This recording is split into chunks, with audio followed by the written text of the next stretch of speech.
Okay, so on your end, we're having this podcast during a blackout on a very hot day in the Bay Area. Mhm. You haven't heard anything about when it might end? No, we just got a text message about it, but it didn't say anything about it being planned. So I think Hmm, it's probably the weather. for sure, yeah. And yeah, and today was grocery shopping day, so there's food that we Oh just no, bought that just might end up being ruined. it's bad So timing. yeah, that sucks. Oh well. Yeah. Well, hopefully it doesn't last too long. There's no Yeah. wildfires there, are there? Not that I noticed, but there were a couple like in the weeks before. Hmm. Well, we had talked about talking today about narrative. I had seen a clip of the historian Yuval Noah Harari, I think is his name, on Lex Friedman.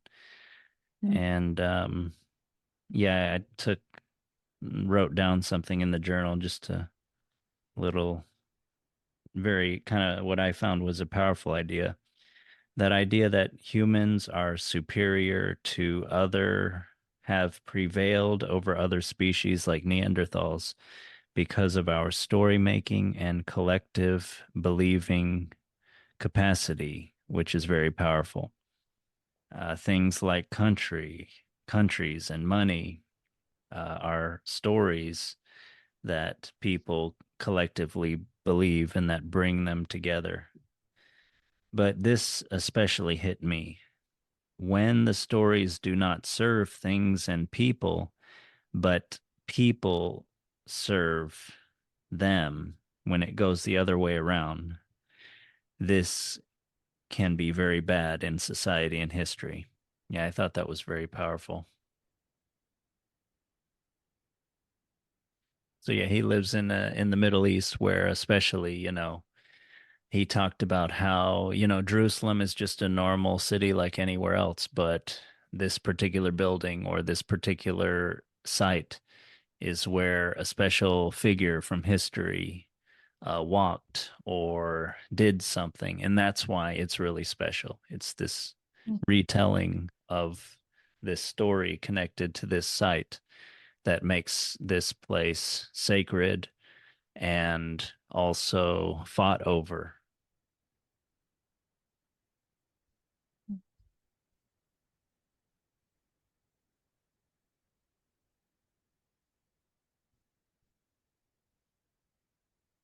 But yeah, this idea of narrative not only being powerful, that's kind of like a sort of in general a common idea of our time, but when instead of the narrative serving us, we you could view it as like we get it confused and we start to see the story itself as more important than the people and things.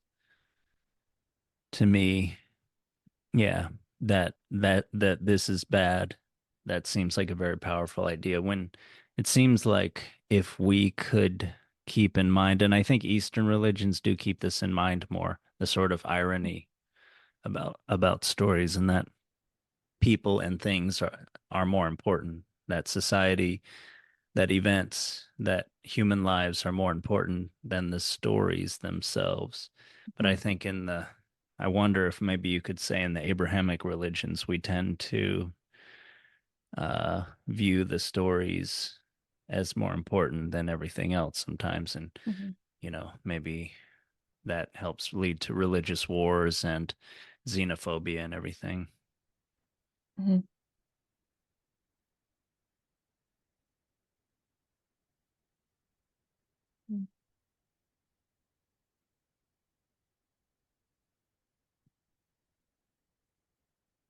Yeah, I feel like yeah, probably just kind of a mindset difference or something. Yeah, Um, yeah. yeah, where and I think that kind of influences just even how we read and like interpret stuff. So Hmm. I feel like Wes is like very kind of data driven or like information driven. So like, or like, I guess then like when we read these stories, like maybe we kind of get kind of caught up in like trying to get information or some special information and stuff. Mm. Mm. And uh, maybe like a lot of Information this, as opposed to wisdom. yeah, information. And then like we feel like special or I don't know, special or kind of better in some way, like Because by we having, have privileged information. yeah, yeah. So like, so, so yeah, it kind of becomes the opposite of what a story should be. Like rather than imparting wisdom and stuff, it's kind of feeding kind of ego. And I think that might be part of the uh when stories just aren't like become kind of self-serving, I guess. Mm. Yeah, we the story becomes realized in the sense of it is treated as reality rather than Hmm. as a story, as a way to Hmm. tell information, but the information and the way is to serve a purpose and not to be necessarily a thing in itself, at least from this perspective that we're sort of Yeah, analyzing this. yeah. So yeah, I feel like that's probably one reason why this happens a lot, at least here. We treat the story as like property or something, Yeah, like property or like part of some, identity. yeah, identity or something that's kind of for you and maybe not just for kind of greater humanity or something. Um, For you and your and group. yeah, yeah. So it becomes like something divisive, then that kind of leads to like, thinking of there's people here that kind of understand the story, and then at least from our understanding, and the people that don't, or the outsiders.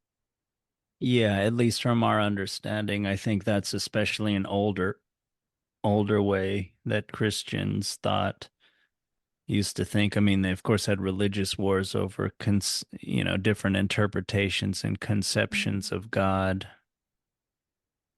It's really interesting that you would have a war over a conception of God. I mean, I know that sounds somewhat ridiculous to our ears, but I'm just trying to think, of why they would do that. But yeah, it's like their conception of God.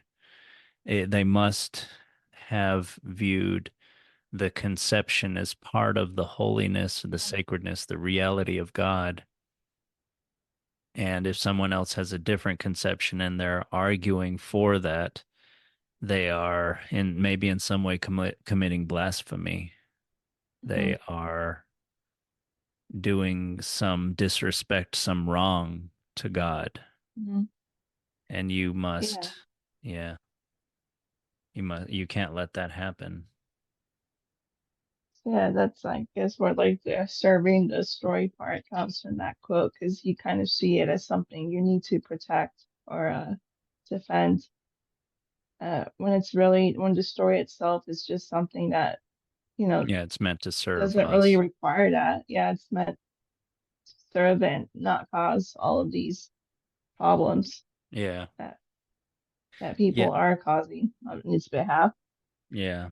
Yeah. And to me, stories still seem very, very powerful. Not when I won't say you view them as just stories, you view them as something important more than just a story, whatever that means. A really, or you just say a really good story, a meaningful, powerful.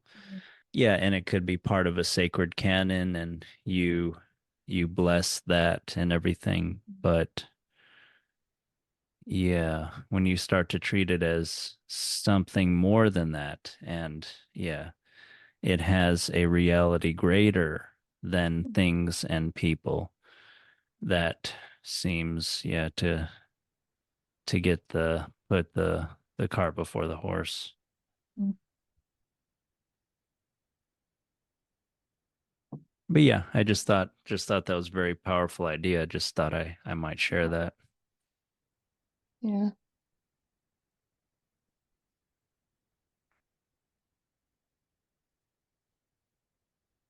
I don't have any more thoughts on that. You know, kind of just similar thoughts of how like a story doesn't really need you or doesn't need someone, but more people need the story, and maybe trying to think of it that way or might help, and like not falling too hard into kind of extremism when it comes to Right. interpreting these things. To not personify the story. Yeah. Yeah.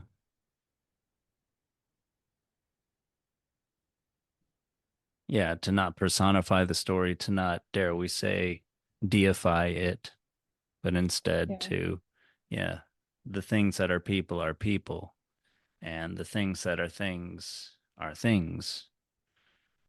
and what stories are stories. Mm, And they help us to learn things, they give us comfort. Yeah, we in some way think in stories and we communicate and connect and become groups around stories. But yeah, to not, yeah, can't you view them as as sacred, as part of a canon, as things to take in, to emulate, to learn from, uh, and interpret and everything without, yeah, being so rigid about it and dogmatic, and to start to, mm, I don't know what, yeah, but people are very touchy about their symbols, their flags or mm, whatever. And I guess the story can become like that. Certain stories can become like that. And I would say though, for other people's stories, I mean, it's important to respect them, not to just flippantly trash, disregard, or be careless with them. mm, One doesn't want to offend others to, needlessly. But yeah, yeah, one doesn't want to deify a story. Maybe is that's it's good not to do that. mm. Okay. Well, any more thoughts? No, but yeah, I feel this could spur a lot more thoughts later on. Yeah. Uh, Yeah, I think it's a yeah, very powerful idea. I really like it. yeah, And I really like that he took something like narrative, which is something that we sort of in the modern West sort of, I don't know, emphasize as like reality in some way. I mm, think probably in postmodernism they do mm, all sorts of crazy stuff with that. But he took that kind of commonly upheld and thought of idea, and then yeah, really put a really important, great, inspiring way of sort of thinking about it. mm. So yeah, I'm glad I could share that. And yeah, let's talk more about this when we have more mulling over done Yeah, about it. yeah, yeah. I'd look forward to it. Okay, sounds good. Well, I'll talk to you soon. Bye.